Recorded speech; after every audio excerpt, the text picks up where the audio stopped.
नमस्कार बंधुरा माয়ের রান্নায়ন ব্লগ চ্যানেলে আপনাদের সকলকে জানাই অনেক স্বাগত। আজকে আমি হাজির হয়ে গেছি গরমে দই বড়ার রেসিপি।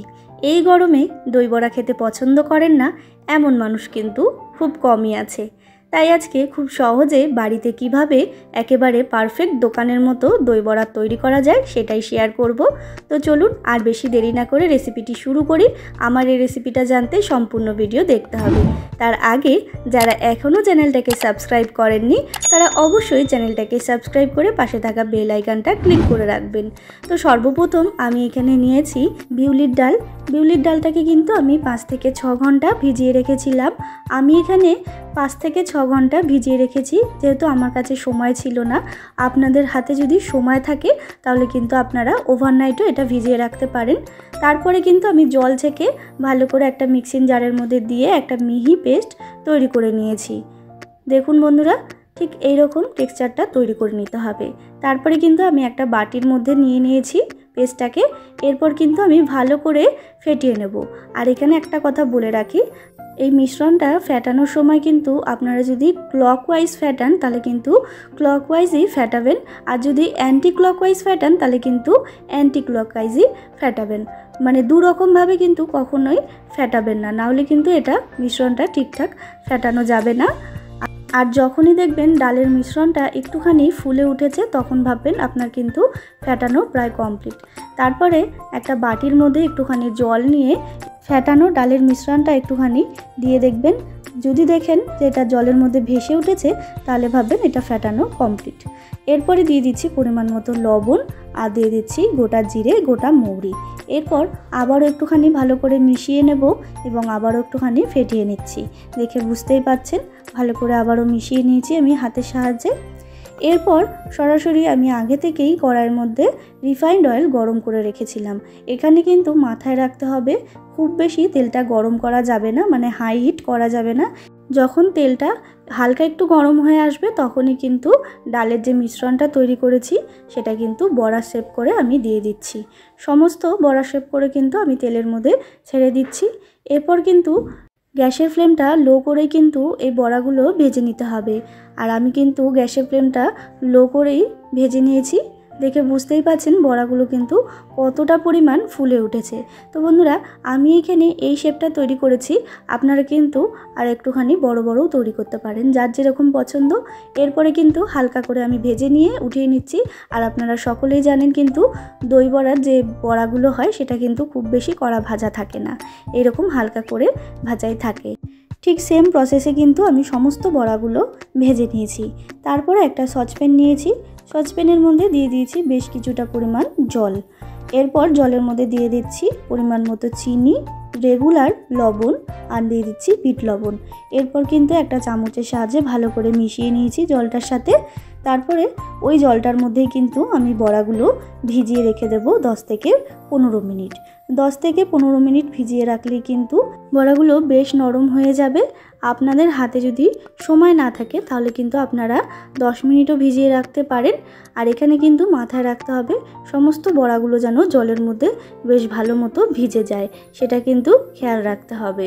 দেখে বুঝতেই পাচ্ছেন আমি কিন্তু চামচের সাহায্যে সমস্ত বড়াগুলো ভিজিয়ে দিচ্ছি। তারপরে গ্যাসে একটা তড়কা প্যান বসিয়ে দিয়েছি। সেই তড়কা প্যানের মধ্যে দিয়ে দিলাম একটু রিফাইন্ড অয়েল।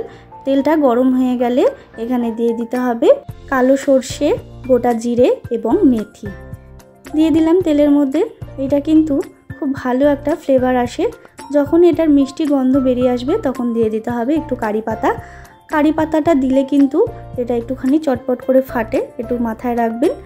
এটা কিন্তু ভাজা হয়ে গেছে। এরপরে আমি যেই বড়াগুলো জলের মধ্যে ভিজিয়ে রেখেছিলাম সেই জলটার মধ্যে আমি এটা দিয়ে দিলাম। এতে কিন্তু একেবারে দোকানের মতোই এই ফ্লেভারটা আসে, একেবারে পারফেক্ট দোকানের মতোই লাগবে। তারপর আমি ঢেকে রেখে দিচ্ছি। এরপরে মশলাটা তৈরি করব, তার জন্য একটা ফ্রাই প্যান বসিয়ে দিয়েছি। তার মধ্যে দিয়ে দিলাম গোটা জিরে, গোটা ধনে, মৌরি এবং কয়েকটা শুকনো লঙ্কা। এবার কিন্তু ভালো করে আমি ড্রাই রোস্ট করে নেব। এখানে মাথায় রাখতে হবে খুব বেশি পোড়াবেন না। যখন একটা মিষ্টি গন্ধ বেরিয়ে আসবে তখন কিন্তু এটা নামিয়ে ভালো করে মিহি একটা গুঁড়ো তৈরি করে নেবেন। তারপর এখানে আমি চাটনিটা তৈরি করব, তার জন্য আমি এখানে দিয়ে দিলাম ফ্রাই প্যানের মধ্যেই 1 বাটি পরিমাণ চিনি। আপনারা যতটা পরিমাণ এটা মিষ্টি খাবেন ততটা পরিমাণ চিনি দিয়ে দেবেন। তারপর সামান্য জল দিয়ে কিন্তু ভালো করে চিনিটাকে ক্যালামাইন করে নিয়েছি। একেবারে চিনির কালারটা কিন্তু চেঞ্জ হয়ে গেছে। আপনারা কিন্তু একটু সময় লাগবে, একটু সময় ধরে কিন্তু এটা করতে হবে। তারপর দিয়ে দিলাম পরিমাণ মতো জল। এরপরে আমি আগে থেকেই একটা বাটির মধ্যে তেঁতুলের পাল্প তৈরি করে রেখেছিলাম। যেহেতু তেঁতুলের মধ্যে প্রচুর পরিমাণে নোংরা থাকে, তাই আমি একটা ছাঁকনির মধ্যে এটাকে ছেঁকে একেবারে ডাইরেক্ট আমি ওই চিনি যে ক্যালামাইনটা তৈরি করেছিলাম সেটার মধ্যে দিয়ে দিলাম। এবার একটু ফুটিয়ে নিয়েছি 5 মিনিট মতো। তারপরে দিয়ে দিলাম বিট লবণ পরিমাণ মতো, আর দিয়ে দিলাম কাশ্মীরি লঙ্কার গুঁড়ো। যেহেতু কালারটা খুব সুন্দর আসবে তার জন্য।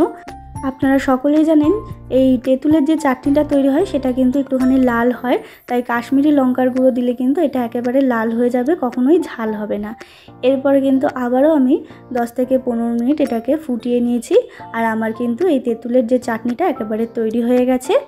তারপর এদিকে কিন্তু বড়াগুলোও একেবারে ভেজানো কমপ্লিট।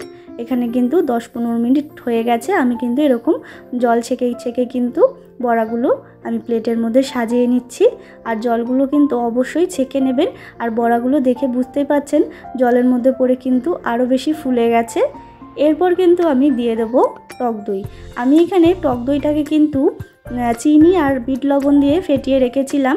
টক দইটা আর ফেটানো আপনাদের দেখালাম না, যেহেতু ভিডিওটা অনেকটা বড় হয়ে যাচ্ছে। টক দইটা কিন্তু আপনারা পরিমাণ মতো চিনি আর পরিমাণ মতো বিট লবণ দিয়ে টেস্ট করে অবশ্যই এটা ফেটিয়ে রাখবেন। এরপরে টক দইটা দিয়ে কিন্তু আবারও উপর দিয়ে দিচ্ছি চাটনিটা, মানে তেঁতুলের যে চাটনিটা আমি তৈরি করলাম সেটা দিয়ে দিলাম পরিমাণ মতো। আপনারা যতটা পরিমাণ এটা টক খাবেন ততটা পরিমাণ দিয়ে দেবেন। তারপরে যে গুঁড়ো মশলাটা আমি ড্রাই রোস্ট করে গুঁড়িয়ে রেখেছিলাম সেটাই দিয়ে দিলাম। এটা কিন্তু মানে দই বড়ার কিন্তু এটাই মেন মশলা। এটা কিন্তু দিলে কিন্তু বেশ ভালো লাগে। তারপরে উপর থেকে দিয়ে দিলাম আমি ঝুরি ভাজা দিয়ে কিন্তু এরপরে সার্ভ করে দিন 1 প্লেট এই ঠান্ডা ঠান্ডা দই বড়া। গরমের দিনে যেন এই দই বড়া দারুণ লাগে খেতে। বাচ্চা থেকে বড় সকলেই কিন্তু এটা ভীষণই পছন্দ করেন। দেখলেন তো খুব সহজে বাড়িতে তৈরি করে নিতে পারেন এই দোকানের মতো দই বড়া রেসিপিটা। তো বন্ধুরা, আমার এই দই বড়া রেসিপিটা কেমন লাগলো অবশ্যই কমেন্ট করে জানাতে ভুলবেন না। ভালো লাগলে অবশ্যই একটা লাইক শেয়ার করবেন। আর যারা এখনও চ্যানেলটাকে সাবস্ক্রাইব করেননি তারা অবশ্যই চ্যানেলটাকে সাবস্ক্রাইব করে আমার পাশে থাকবেন নিত্য নতুন ভিডিও দেখার জন্য। আবারও হাজির হব নতুন রেসিপির সাথে। ধন্যবাদ।